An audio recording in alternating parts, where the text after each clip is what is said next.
నీకు 100 మంది కనబడుతున్నారేమో, నాకు మాత్రం ఒక్కడే కనబడుతున్నాడు. యుద్ధం అంటూ మొదలు పెట్టాక కంటికి కనపడాల్సింది టార్గెట్ మాత్రమే.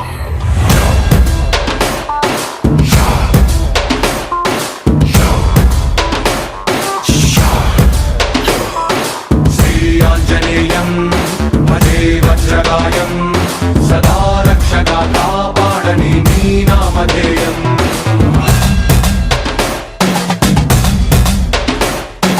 శ్రీయాంజనేయం భజే వాయుపుత్రం సదా అభయమై అందించరా నీ చేతి సాయం.